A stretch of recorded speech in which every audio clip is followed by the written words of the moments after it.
to be doing a review on the Tarte Tartelette palette. I know this has been out for a few months now, but I did still want to do a review for you guys because it was still requested, and I have done a lot of reviews lately on new palettes that came out, like the Lorac Unzipped and Lorac Gold Unzipped. I did a comparison video, so if you want to check that out, I'll have that link down below, as well as some new NYX reviews.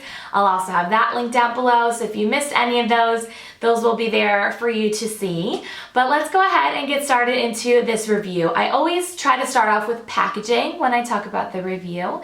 So I really do like how nice and sleek this is. It's nice and thin, really pretty kind of like gradient purple design on the front with the name in a gold mirrored kind of packaging. And then the back is a gold mirrored. I don't want to blind you. It's kind of messy. It does get fingerprints. That is probably the only negative, but I think it's really beautiful and sleek. In the inside, you have a huge mirror. Ooh, I'm gonna blind you. Huge mirror, so really great for travel. And then you have 12 matte shades inside this palette. Also, what I like about the packaging is the name is listed right underneath each shadow, so you don't have to worry about an insert or overlay kind of thing. I hate those, so I'm so glad that they did that. So let's go. So now I'm just gonna speak to the formula of these beautiful shadows. I will swatch them at the end of the video and show you a close-up of these beautiful shades. So formula-wise, when I was swatching these, I felt like they were super smooth, velvety soft palette. The formula is beautiful. It blends really well for me. I know some people had an issue with the blendability. So far I haven't. I've used these for a whole matte eye look. I've used these just in the crease. I pulled this palette out a lot to accompany other palettes that are more shimmery, like the Lorac Unzipped palettes.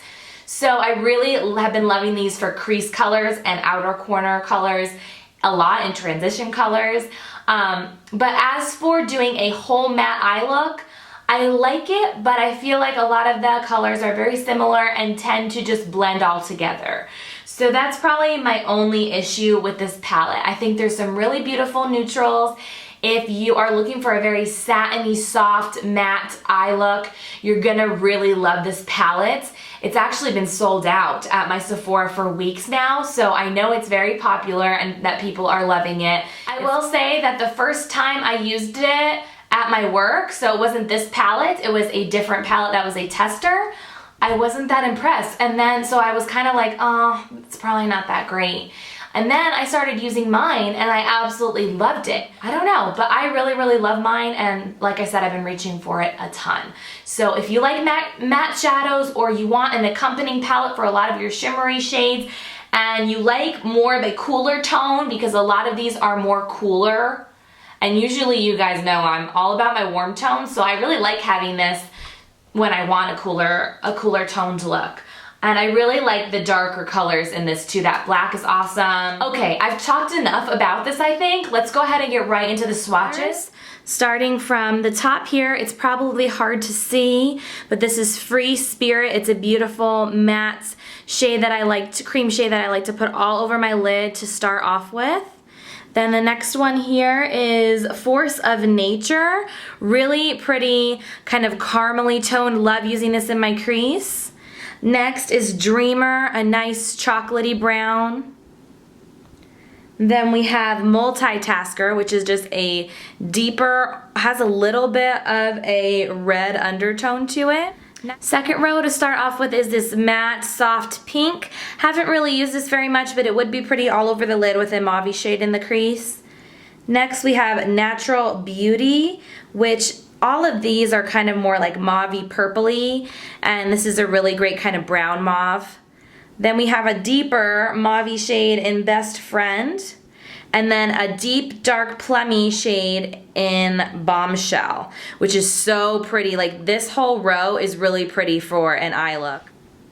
Next row, this is more of a soft highlight shade again. It's slightly more pink, then this one is more of like a tan. This is more of a pink. This is in Supermom. Next, I love this one. I've been using this a ton for my crease. It's called Wanderer. Power Player, which is a really soft purpley shade. And then I went kind of ham on this swatch. This is the black in Fashionista. As you can see, it's still really dark and deep black. You just have to have a light hand with it. I obviously didn't when I swatched it. So there are all 12 shades. So as you can see, the shades are really, really beautiful. There is definitely a variation. Some more mauve-y, cooler, purpley tones, a few warmer shades of the browns, and then there's some really good like taupey, cool toned blending shades like transition or crease shades. I love using this accompanied with another palette because I am more of a shimmer all over the lid girl and matte colors in the crease. So I've predominantly been using this palette as just like that, to use them as crease shades, highlight shades, all over the lid, not so much. I have done a few matte shade, like whole shadow shades, and a few of you have commented on it when I wore it, like, what are you wearing on your lids? I love it, like, what are those shadows? And it was all these shadows. So I may have to do a tutorial using this in the near future so you guys can kind of get a feel of what it looks like with just all matte shadows.